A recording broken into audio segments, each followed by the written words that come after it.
ये रहा fourth question. Fourth question का डायग्राम देख के घबरा मत जाना, ठीक है, वीडियो में रह जाओ। क्वेश्चन पढ़ो, अपने आप समझ में आ जाएगा वैसे डायग्राम। पहले क्वेश्चन पढ़ लो, फिर मैं पहले क्वेश्चन समझाऊंगा, फिर सॉल्व करूंगा। तो क्वेश्चन ये कहता है कि एक स्फेरिकल बोल है, हेमिस्फेरिकल बोल है, ठीक है, कटोरी। इस हेमिस्फीयर बोल को एक सिलेंड्रिकल जार से ढकेंगे, लेकिन ये सिलेंड्रिकल जार सिर्फ उतना ही बड़ा है कि ये हेमिस्फेरिकल बोल उसमें समा जाए, ठीक है। मतलब जितना छोटा हो सकता है उतना छोटा सिलेंड्रिकल जार हम लोग लिए हैं, बट उतना बड़ा लिए हैं कि हेमिस्फेरिकल बोल उसमें अट जाए। तो तुम सोच ही पा रहे हो, ये हेमिस्फेरिकल कटोरी का जो टॉप है वो मेरे सिलेंड्रिकल के ऊपर वाले फ्लैट सरफेस से टच हो रहा होगा। इतना इमेजिन कर पा रहे हो, ठीक है, कोई जगह नहीं छूटेगा। अब इस चीज को, इस पूरे सेटअप को, यानी बोल के ऊपर सिलेंड्रिकल जार, इसको ढक दिया जा रहा है वापस एक स्फेरिकल बोल से, ठीक है। तो क्या हो जा रहा है, इस तरीके से उसको भी ढक दिया जा रहा है। और इस बार भी ये जो सेकंड वाला बोल हम लोग लगाए हैं वो भी जितना छोटा हो सकता है उतना छोटा है, मतलब उतना ही बड़ा है कि अंदर वाला सिलेंड्रिकल जार जस्ट फिट हो पाए, ठीक है। और अब इस प्रोसेस को रिपीट करेंगे, इसको वापस से सिलेंड्रिकल जार से ढक देंगे, सिलेंड्रिकल जार को हेमिस्फीयर से ढकेंगे, हेमिस्फीयर को सिलेंड्रिकल जार से ढकेंगे, ऐसा करते चले जाएंगे, ठीक है। और वो डायग्राम मैं यहां पर बनाया हूं, 3 लेयर तक करके दिखाया, उसके बाद डॉट डॉट डॉट करके दिखाया कि ये चलते जाएगा, ठीक है। जब तक हम n नंबर ऑफ बोल्स, 10 या 20 या 50 बोल नहीं लिख के, मैं कह रहा हूं कि भाई nth बोल तक ये चलेगा, ठीक है। यानी जो सबसे बाहर वाला चीज है वो है बोल नंबर n। क्वेश्चन ये पूछ रहा है, what is the ratio of the curved surface area of the first बोल टू द nth बोल, यानी जो सबसे अंदर वाला बोल है उसका कर्व्ड सरफेस एरिया और जो सबसे बाहर वाला हेमिस्फेरिकल बोल है उसके कर्व्ड सरफेस एरिया का रेशियो, इन दोनों चीजों का रेशियो कितना है, ठीक है। कैसे सॉल्व करो, क्वेश्चन समझ में आ गया ना। अब सॉल्व करो, कैसे निकालें। देखो, इस क्वेश्चन को सॉल्व करने के लिए हम लोग सबसे पहले वाले बोल और पहले वाले सिलेंड्रिकल जार पे ही फोकस करेंगे, बाकी सबको भूल जाते हैं, खाली पहले वाले बोल और पहले वाले सिलेंड्रिकल जार पे फोकस रखो। ये है अगर मेरे हेमिस्फीयर का रेडियस, ठीक है। तो बताओ इस सिलेंड्रिकल जार का रेडियस क्या होगा। भाई बिल्कुल सिलेंड्रिकल जार का भी रेडियस उतना ही होगा, r।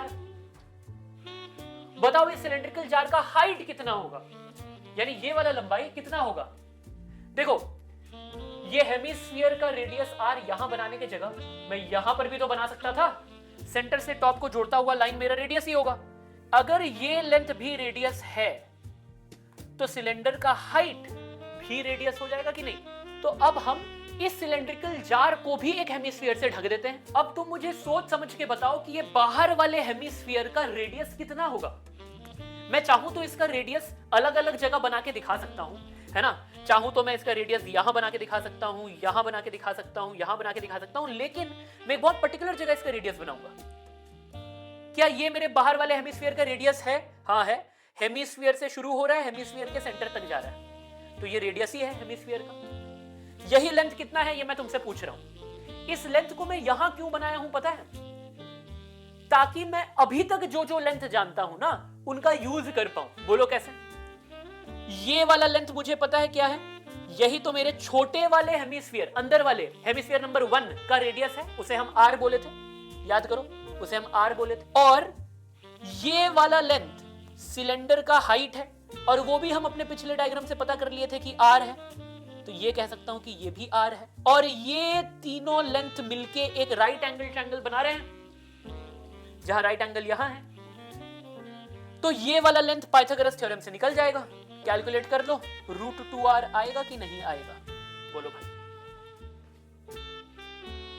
यानी कि अंदर वाले हेमिस्फीयर का रेडियस जब r है तो जस्ट उसके बाद वाले हेमिस्फीयर का रेडियस √2r निकल के आया। देखो, अभी मेरे एक्सप्लेनेशन में मैं ये कह रहा था कि ये जो मेरा सेटअप है ये सबसे अंदर वाला सेटअप बनाया हूं, है ना। ये है बोल नंबर 1, फिर था बोल नंबर 2, और दोनों के बीच में सिलेंडर नंबर 1। लेकिन तुमको शायद ये समझ में आ रहा होगा कि जरूरी नहीं है कि ये डायग्राम उसी सेटअप को दर्शाता हो। अगर मैं बोल दूं कि ये मेरा बोल नंबर 5 था, फिर उसके ऊपर एक सिलेंडर लगाया गया, और फिर ये बोल नंबर 6 था। बोल नंबर 5 के रेडियस को अगर मैं आर मानता, उसके अंदर जो भी चीज चल रहा था, इसके अंदर सिलेंडर रहा होगा, उसके अंदर एक और बॉल, उसके अंदर और सिलेंडर, उसको भूल जाओ। कहानी को सिलेंडर नंबर बॉल नंबर 5 से ही शुरू करते हैं और उसके रेडियस को आर मानते, तो ठीक यही कैलकुलेशंस करके मुझे पता चलता कि बॉल नंबर 6 का रेडियस √2r है। करेक्ट। और उसी तरीके से अगर ये बॉल नंबर 4 होता, अंदर वाला बॉल नंबर 4 होता, तो बॉल नंबर 5 का जो रेडियस है वो उससे √2r टाइम ज्यादा होता।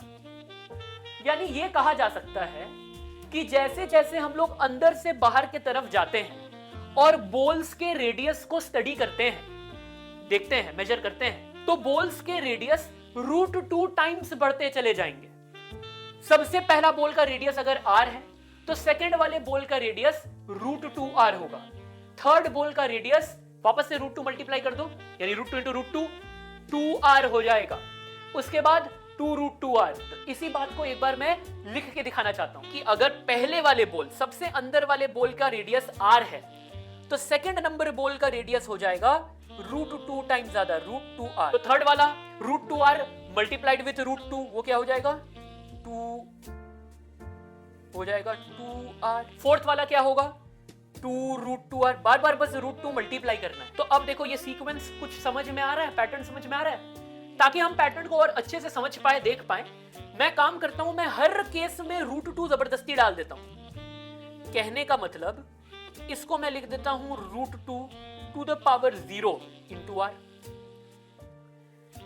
इसको लिख देता हूं √2 into r। फिर लिख देता हूं √2 into r। हर बार √2 ही तो मल्टीप्लाई हो रहा है, तो √2 का पावर बढ़ते जाएगा। फिर √2 into r and so on. ये समझ में आ रहा है? तो ये पैटर्न देख के अब मेरे को बताओ कि भाई बॉल नंबर n का रेडियस कितना हो जाएगा, nth बॉल का रेडियस कितना हो जाएगा। मामला समझ रहे हो ना क्या हो रहा है? सबसे अंदर वाले बॉल का रेडियस है r, और जैसे जैसे हम बाहर जा रहे हैं √2 टाइम्स रेडियस बढ़ते चला जा रहा है। ठीक है, तो उसी पैटर्न को हम लिख दिए हैं और इस पैटर्न को देख के प्रिडिक्ट कर रहे हैं कि nth बॉल नंबर n का रेडियस कितना होगा। तो पैटर्न देख के मेरे को ध्यान से बताओ क्या होना चाहिए। तो देखो सभी रेडियस में √2 दिखाई दे रहा है जिस तरीके से मैं लिख दिया हूं। अब बस देखो कि बॉल नंबर और √2 के पावर में क्या रिलेशन है। बॉल नंबर 1 में √2 0 था, बॉल नंबर 2 पे पावर था 1, बॉल नंबर 3 में पावर था 2, बॉल नंबर 4 में पावर था 3। हर बार √2 का कौन सा पावर रह रहा है? जो भी बॉल नंबर है उससे एक कम। तो nth बॉल का रेडियस कितना रहेगा? √2 n-1 r। तो ये समझ में आ रहा है या नहीं? कैसे हम लोग nth हेमिस्फीयर, जो सबसे बाहर वाला हेमिस्फीयर होगा, उसका रेडियस निकाल लिया। ऑब्वियसली n के टर्म्स में ही रहेगा ये, है ना, क्योंकि हमें तो पता नहीं है कि बाहर वाला 20th हेमिस्फीयर है या 15th हेमिस्फीयर है, इसलिए उसका रेडियस कितना लंबा है उसमें भी n है। वैसे आईसीएसई वाले बच्चे, या अगर तुम थोड़ा भी एपी के आगे जाने की कोशिश किए होगे तो तुम जीपी के बारे में पढ़े होगे, ज्योमेट्रिक प्रोग्रेशन। ये सीरीज एक ज्योमेट्रिक प्रोग्रेशन है। जो जीपी के फॉर्मूलाज जानेगा वो निकाल ही लेगा जीपी का फॉर्मूला यूज करके कि भाई इस सीरीज का nth टर्म क्या होने वाला है, और उसको पता चल जाएगा कि भाई nth टर्म ये है, कॉमन रेशियो वगैरह लगा के। बट अगर तुमको जीपी नहीं पता है तो मैं जिस तरीके से पैटर्न को रिकॉग्नाइज करके लॉजिकली लिख दिया हूं कि रेडियस कितना होगा, वो बिल्कुल इनफ है। तो अब हमें सबसे अंदर वाले हेमिस्फीयर का रेडियस पता है, उसको r मान के शुरू किए थे, और फिर हमें nth हेमिस्फीयर, सबसे बाहर वाले हेमिस्फीयर का भी रेडियस पता चल गया है। वो आया है √2 n-1 into r।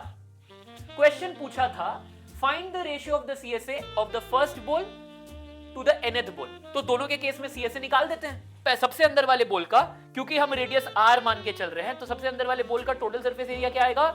2πr²। और यही सबसे बाहर वाले बॉल का, यानी nth बॉल का TSA कितना आएगा? TSA ऑफ nth बॉल क्या आएगा? 2π। अब r की जगह ध्यान से याद करो, रेडियस हम क्या निकाल के बैठे हैं? nth बॉल का √2 n-1 into r। इस वैल्यू को हम रेडियस में डाल देंगे। यही तो है मेरे nth बॉल का रेडियस, √2 n-1 into r। ये रेडियस हो गया पूरा, इसका स्क्वायर। 2π इंटू रेडियस का स्क्वायर लिख रहे, लेकिन रेडियस मेरे nth वाले हेमिस्फीयर का है √2 n-1 into r, तो उसका भी स्क्वायर कर दिया।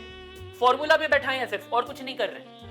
इसको थोड़ा एक्सपैंड कर लेते हैं, क्या आएगा? 2π √2 n-1 है और बाहर उसका स्क्वायर भी बैठा है, तो क्या होगा, ये बात समझते हो ना, a to the power b है और उसका भी टू द पावर c है। एक बात बताओ, इसी को मैं a to the power c to the power b भी तो लिख सकता हूं। पावर के पावर जब होते हैं तो पावर्स मल्टीप्लाई होता है, तो b इंटू सी करो, c इंटू b करो, बात सेम ही है।